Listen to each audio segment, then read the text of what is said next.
Habeas corpus. La acción de habeas corpus tiene por objeto recuperar la libertad de quien se encuentre privado de ella de forma ilegal, arbitraria o ilegítima, por orden de autoridad pública o de cualquier persona, así como proteger la vida y la integridad física de las personas privadas de libertad. Cuando se desconozca el lugar de la privación de la libertad y existan indicios sobre la intervención de algún funcionario público o cualquier otro agente del Estado o de personas que actúen con su autorización, apoyo o aquiescencia, la jueza o juez deberá convocar a audiencia al máximo representante de la Policía Nacional y al ministro competente. Después de desecharlos, se adoptarán las medidas necesarias para ubicar a la persona y a los responsables de la privación de libertad. El artículo 43 de la Ley Orgánica de Garantías y Control Constitucional establece: la acción de habeas corpus tiene por objeto proteger la libertad, la vida, la integridad física y otros derechos conexos de la persona privada o restringida de libertad, por autoridad pública o por cualquier persona, tales como: primero, a no ser privada de la libertad de forma ilegal, arbitraria o ilegítima.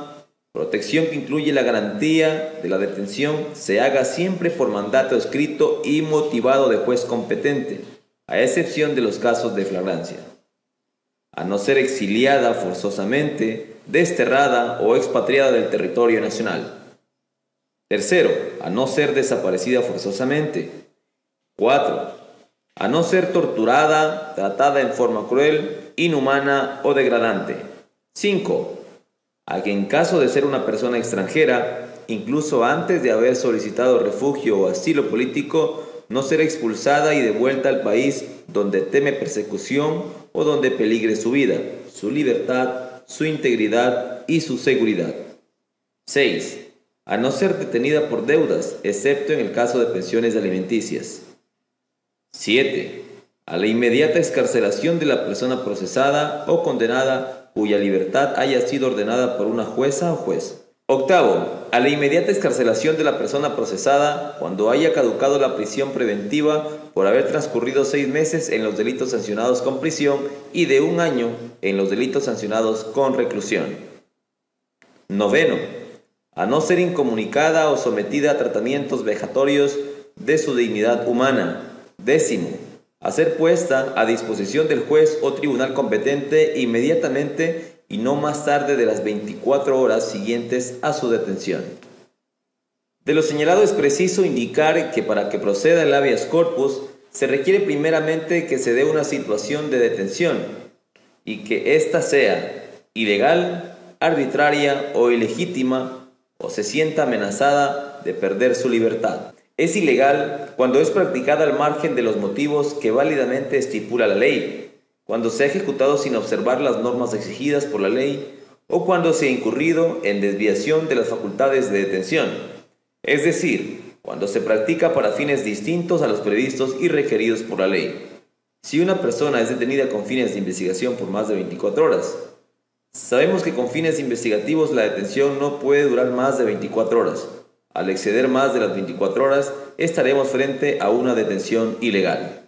Es arbitraria cuando la resolución del agente carece de fundamento objetivo, obedece a su sola voluntad o capricho y tiene como consecuencia la vulneración de los derechos constitucionales de la persona. Un grupo de amigos se encuentran en una cancha jugando fútbol, de pronto llega un agente de policía y los detiene sin contar con una orden de detención emitida por un juez. Es ilegítima cuando sin justa causa lesionan o ponen efectivamente en peligro el derecho fundamental de toda persona a ser libre. Ejemplo, cuando una persona con problemas de drogadicción es internada por uno de sus familiares a una clínica de rehabilitación sin su consentimiento. Además, se puede presentar una acción de habeas corpus cuando una persona sea exiliada forzosamente por desaparición forzada, por tortura o cuando por expulsión pretenda ser devuelta a su país de origen y por esta causa sufra persecución. El habeas corpus protege la libertad, la vida, la integridad física y otros derechos conexos de la persona privada o restringida de libertad. La Constitución, en su artículo 66, numeral 3, reconoce y garantiza a las personas el derecho a la integridad personal que incluye a. La integridad física, psíquica, moral y sexual. B. Una vida libre de violencia en el ámbito público y privado, en especial la ejercida contra las mujeres, niñas, niños y adolescentes, personas adultas mayores, personas con discapacidad, contra toda persona en situación de desventaja o vulnerabilidad. Idénticas medidas se tomarán contra la violencia, la esclavitud y la explotación sexual. C.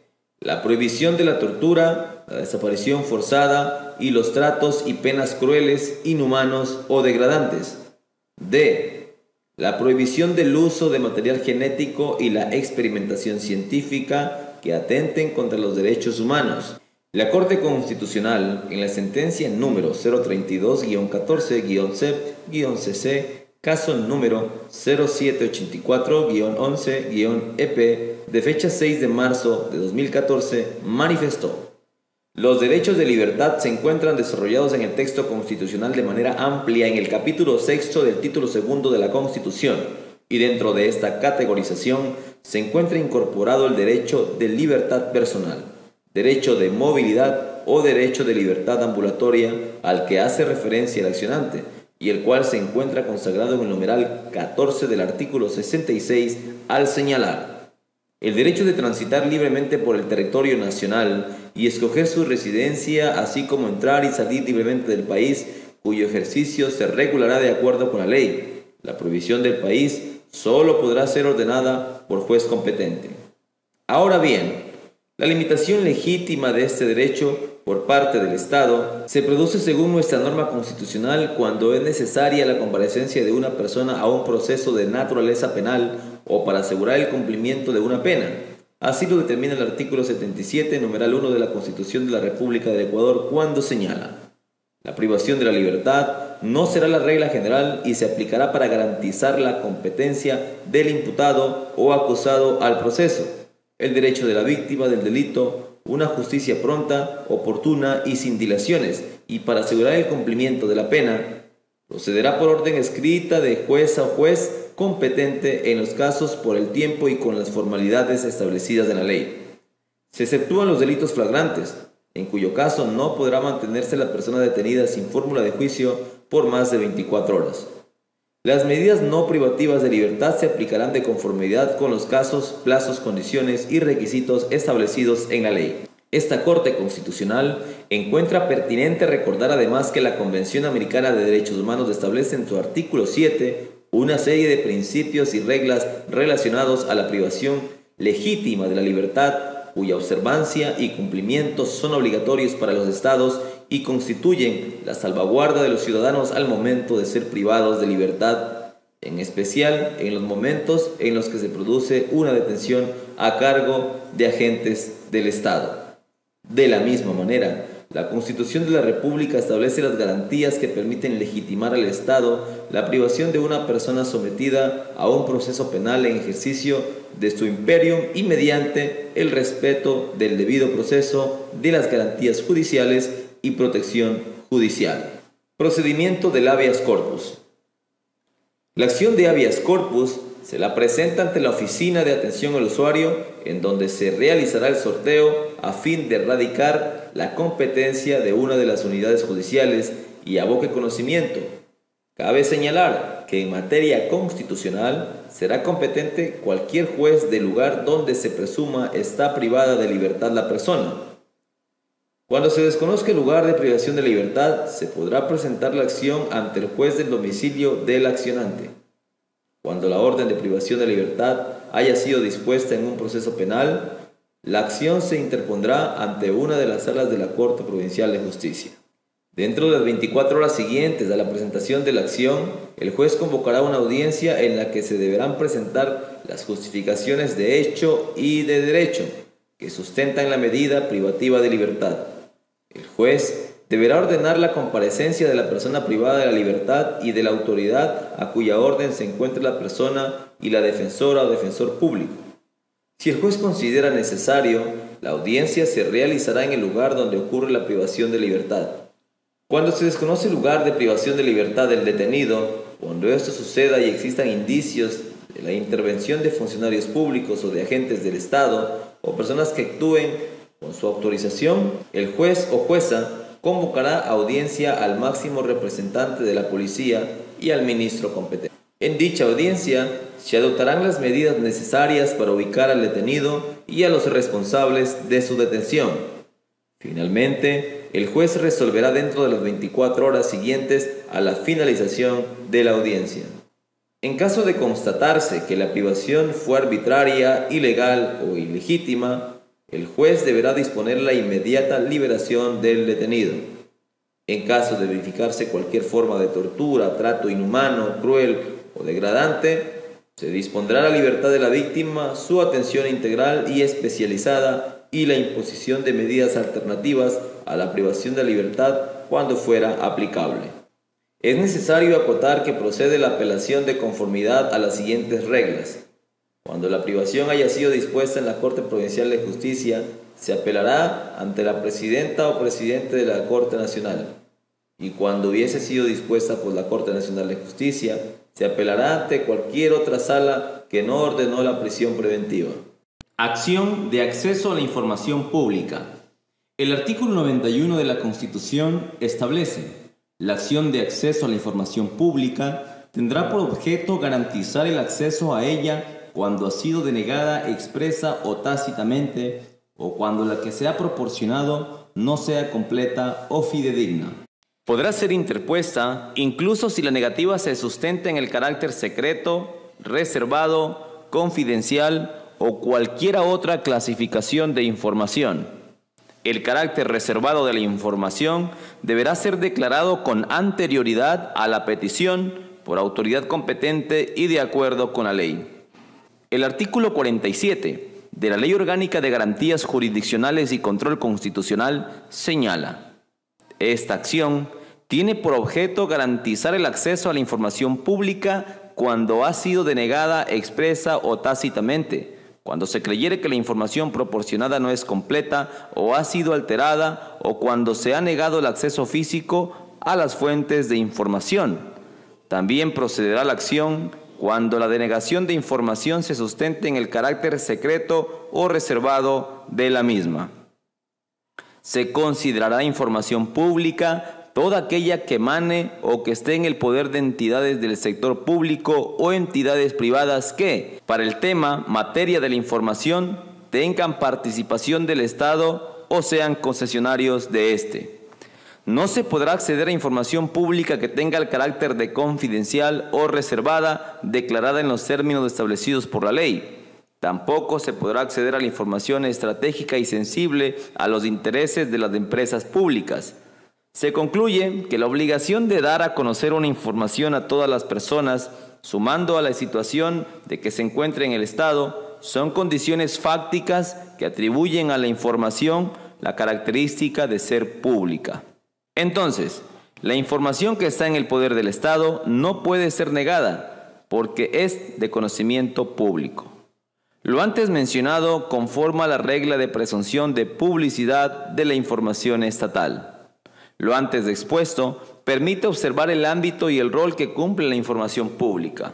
La acción de acceso a la información pública consiste en que todas las personas pueden tener acceso a la información que se elaboró, obtuvo o posee cualquiera de las entidades públicas o privadas que manejan fondos del Estado o realicen funciones públicas. Esta información puede ser escritos, fotografías, grabaciones, soporte magnético o digital, o en cualquier otro formato. Estas entidades están en la obligación de entregar la información a quien la solicita, permitiendo de esta manera una participación de cualquier ciudadano en el debate sobre los asuntos públicos, hacer efectivo un control social que tienda a fiscalizar a la administración pública y a los recursos públicos, juzgar correctamente la actuación de sus representantes y eventualmente hacerlos responsables de los perjuicios que provocaran.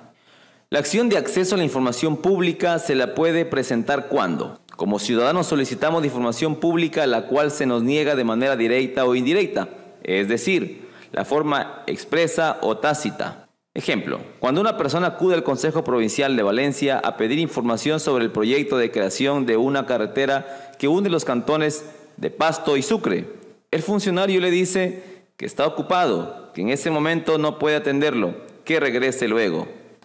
El ciudadano vuelve otro día y le dan otra excusa y no le entrega la información solicitada. Primero, se haya recibido o no se puede proporcionar información incompleta y no es fidedigna. 2.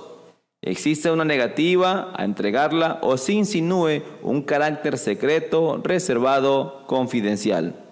Procedimiento para la acción de acceso a la información pública. La acción de acceso a la información pública se la presenta ante la Oficina de la Atención al Usuario, en donde se realizará el sorteo a fin de erradicar la competencia en una de las unidades judiciales y aboque conocimiento. Cabe señalar que en materia constitucional será competente cualquier juez de primera instancia del domicilio del poseedor de la información requerida o del lugar en el que real o presuntamente se encuentra la información requerida.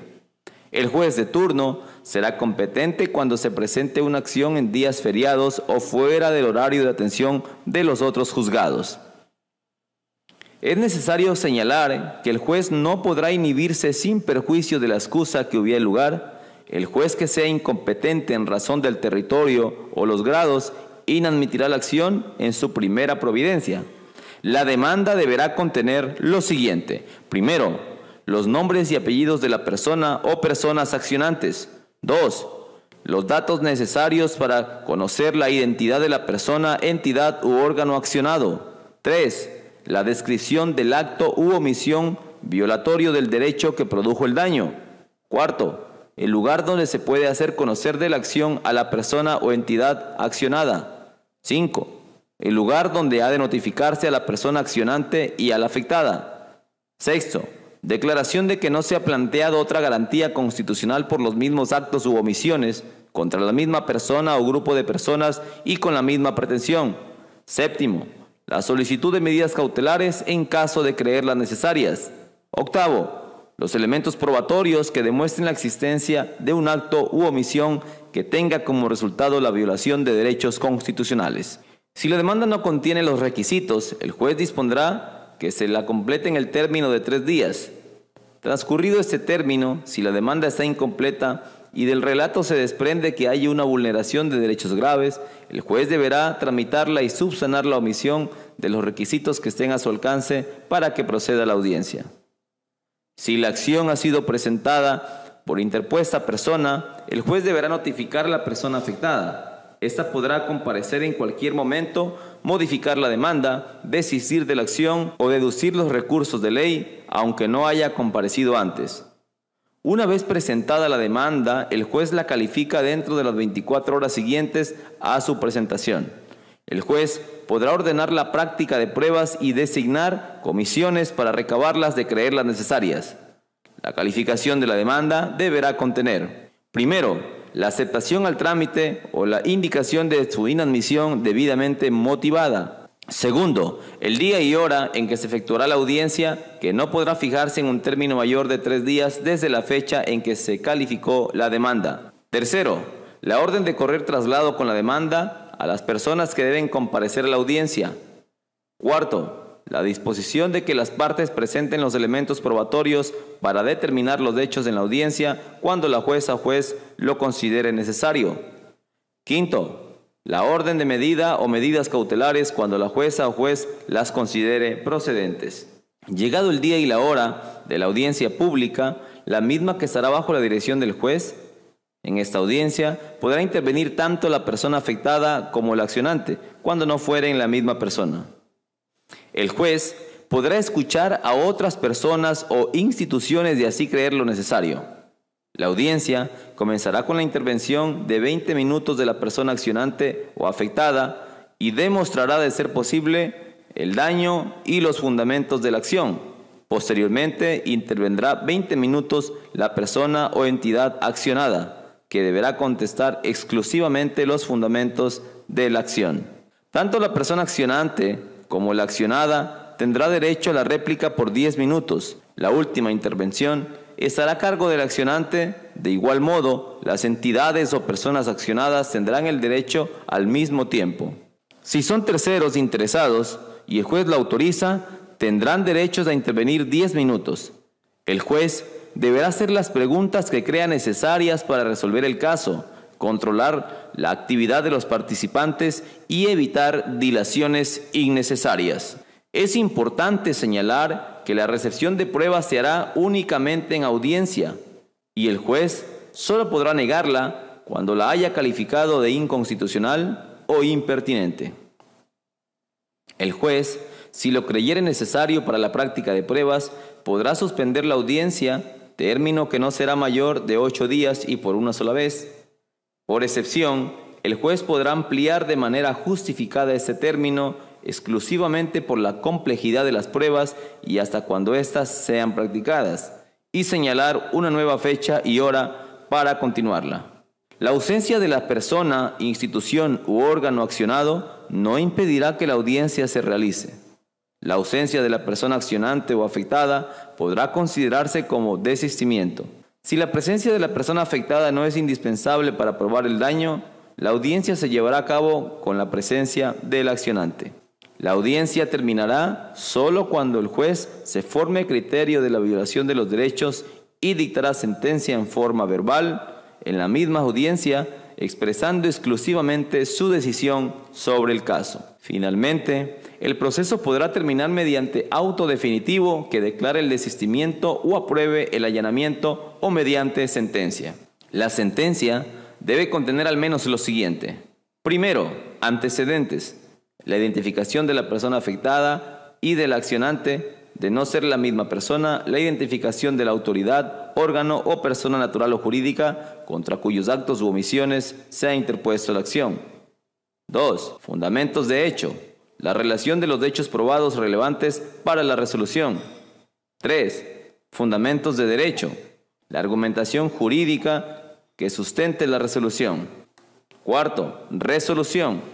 La declaración de violación de derechos con determinación de las normas constitucionales violadas y del daño y la reparación integral que proceda y en el inicio del juicio para determinar la reparación económica cuando hubiere lugar. Finalmente, debo señalar que en caso de no estar de acuerdo en la resolución del juez, se podrá apelar ante una de las salas de la Corte Provincial de Justicia. Habeas data. La Constitución, en su artículo 92, señala: toda persona, por sus propios derechos o como representante legítimo para el efecto, tendrá derecho a conocer de la existencia y acceder a los documentos, datos genéticos, bancos o archivos de datos personales e informes que sobre sí misma o sobre sus bienes consten en entidades públicas o privadas, en soporte material o electrónico. Asimismo, tendrán derecho a conocer el uso que se haga de ellos, su finalidad, el origen y destino de información personal y el tiempo de vigencia del archivo o bancos de datos. Las personas responsables de los bancos o archivos de datos personales podrán difundir la información archivada con autorización de su titular o de la ley. La persona titular de los datos podrá solicitar al responsable de acceso sin costo al archivo, así como la actualización de los datos, su rectificación, eliminación o anulación. En el caso de los datos sensibles, cuyo archivo deberá estar autorizado por la ley o por la persona titulada, se exigirá la adopción de las medidas de seguridad necesarias. Si no se atendiere su solicitud, ésta podrá acudir a la jueza o juez. La persona podrá demandar por los perjuicios ocasionados. Asimismo, el artículo 49 de la Ley Orgánica de Garantías y Control Constitucional manifiesta que el propósito de esta acción es garantizar judicialmente a toda persona el acceso a los documentos, datos genéticos, bancos o archivos de datos personales e informes que sobre sí mismo o sobre sus bienes estén en el poder de entidades públicas o de personas naturales o jurídicas, privadas en soporte material o electrónico. Asimismo, toda persona tiene derecho a conocer el uso que se haga de dicha información, su finalidad, el origen y destino y el tiempo de vigencia del archivo o banco de datos. El titular de los datos podrá solicitar al responsable del archivo o banco de datos el acceso sin costo a la información antes referida, así como la actualización de los datos, su rectificación, eliminación o anulación. No podrá solicitarse la eliminación de datos personales que por disposición de la ley deban mantenerse en archivos públicos. Las personas responsables de los bancos o archivos de datos personales únicamente podrán difundir la información archivada con autorización del titular o de la ley. Las presentes disposiciones son aplicables a los casos de rectificación a que están obligados los medios de comunicación de conformidad con la Constitución. Se puede colegir de lo citado que la acción de habeas data permite proteger aquellos datos que cumplan con una función informativa respecto de las personas o sus bienes en instituciones tanto públicas como privadas, documentos, datos genéticos, bancos o archivos de datos, así como requerir su actualización, eliminación, rectificación o anulación de dicha información. Ejemplo, Juan Cobo se acerca al registro civil para solicitar se rectifique su tarjeta índice porque existe un error en su estado civil, pero la funcionaria que lo atiende se niega a rectificar esta información. La Corte Constitucional, en la sentencia número 0014-14-PJD-CC, caso número 0067-11-JD, de fecha 23 de abril del 2014, manifestó: tal es así que los datos personales en gran parte de los casos están protegidos por la excepción de confidencialidad al principio de publicidad de la información. El derecho a la protección de datos personales tiene un contenido complejo y comporta diversas dimensiones relacionadas con la información personal.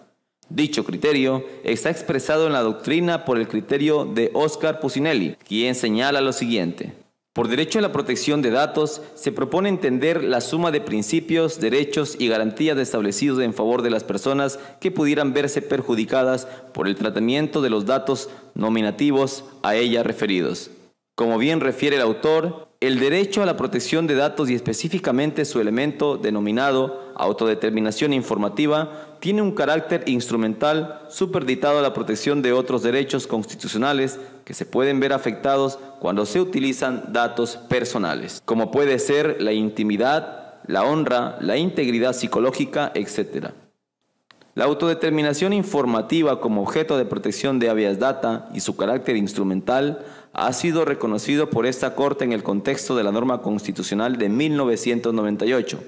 En varias sentencias, el contenido de este componente del derecho a la protección de datos personales es, según la Corte Constitucional, para el periodo de transición, mantener el control de los datos que existan sobre una persona o sobre sus bienes y para proteger el derecho a la honra, a la buena reputación y a la intimidad personal y familiar.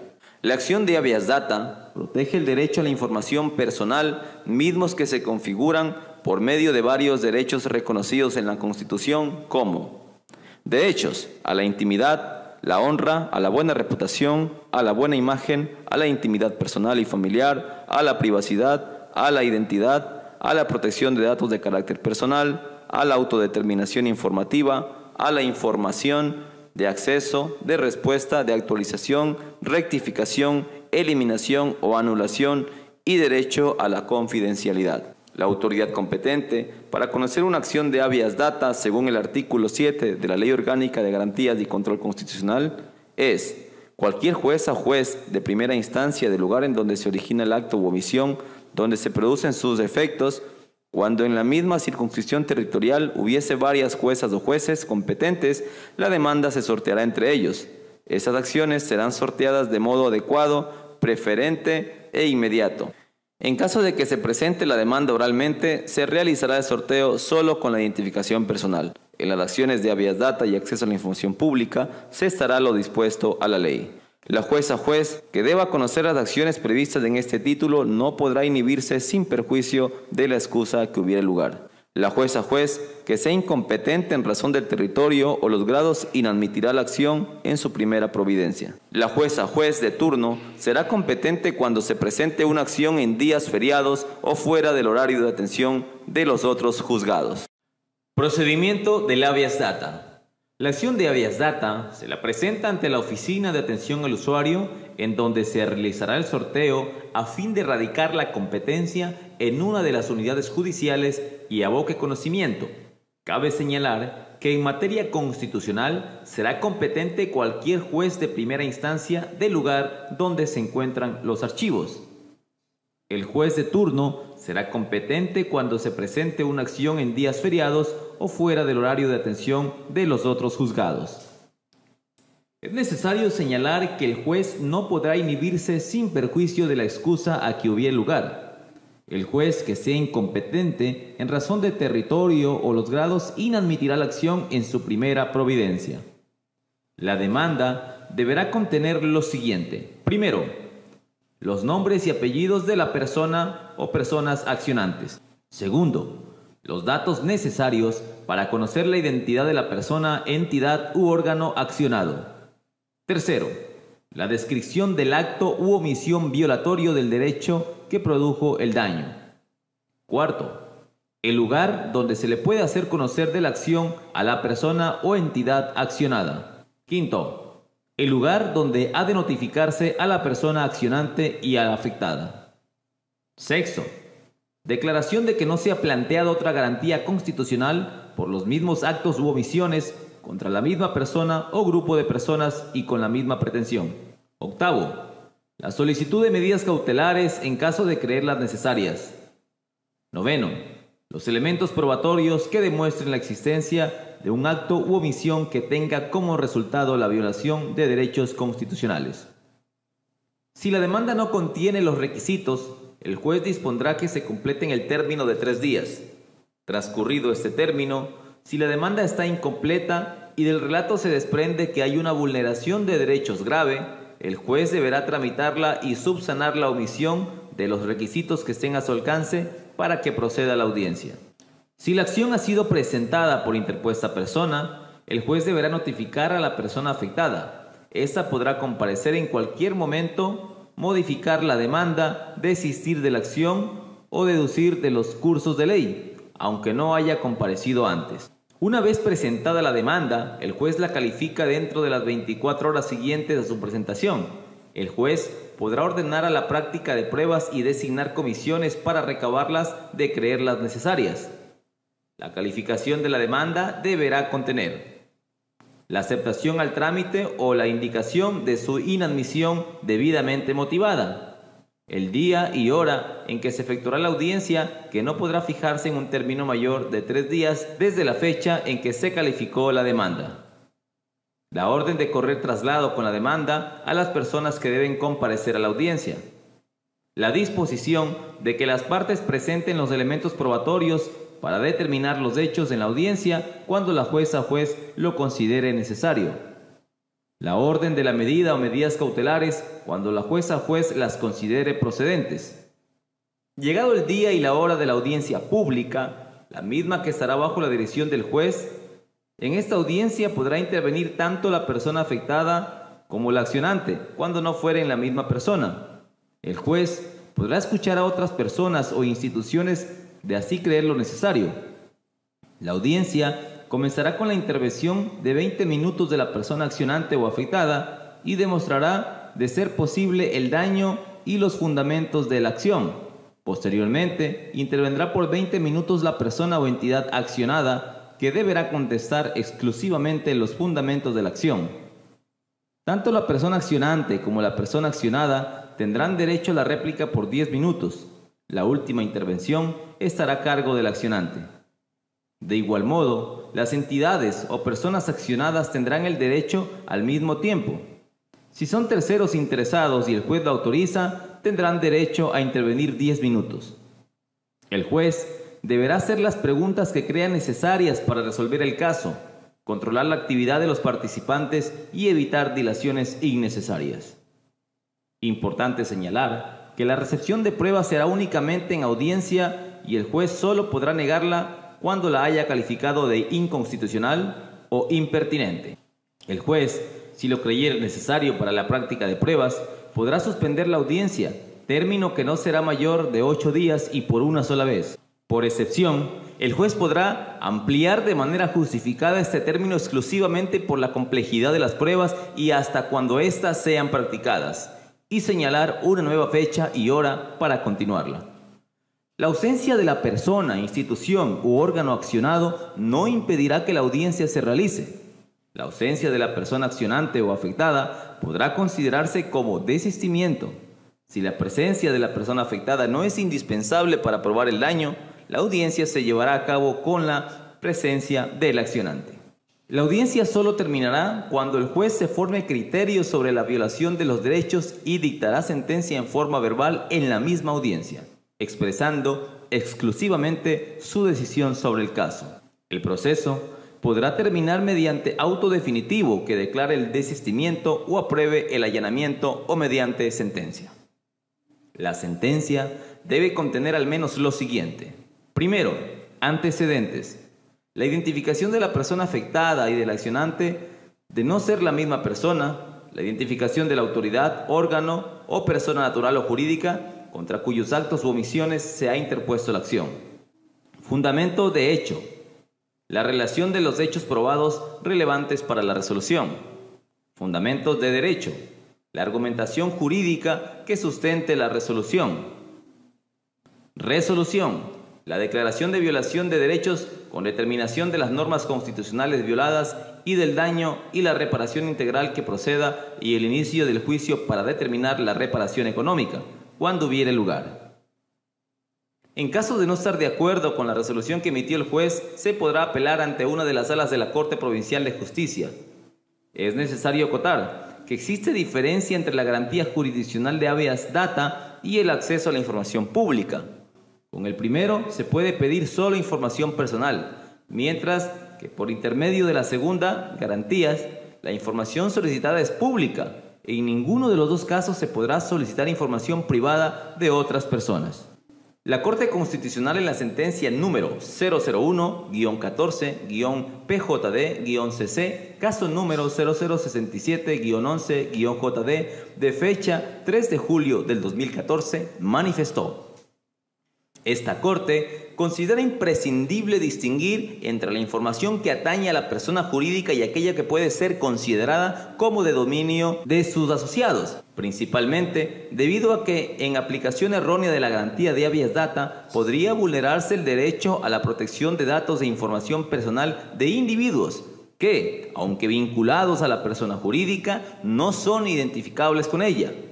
La tradicional noción del derecho civil, según la cual las personas jurídicas, así como los derechos y obligaciones de las que son titulares, son distintos de los que conforman, puede ser de utilidad para la diferenciación descrita. Si las personas jurídicas tienen el derecho a reclamar por medio de habeas data actos tendientes a la protección de, abro comillas, datos personales e informes sobre sí misma o sobre sus bienes, cierro comillas, este derecho solamente puede extenderse a sus socios, representantes legales y personas relacionadas, en tanto la posición que ocupan y la relación jurídica establecida respecto de la persona jurídica y estrictamente respecto de ellas. No es dable entonces que una persona jurídica reclame como suyo el derecho a la protección de datos e información personal de quienes están relacionados con ella, en tanto este derecho solo corresponde a la persona a quien le es ateniente, salvo que la exigencia de protección por parte de la persona jurídica se sustente en la debida autorización de sus socios o representantes legales.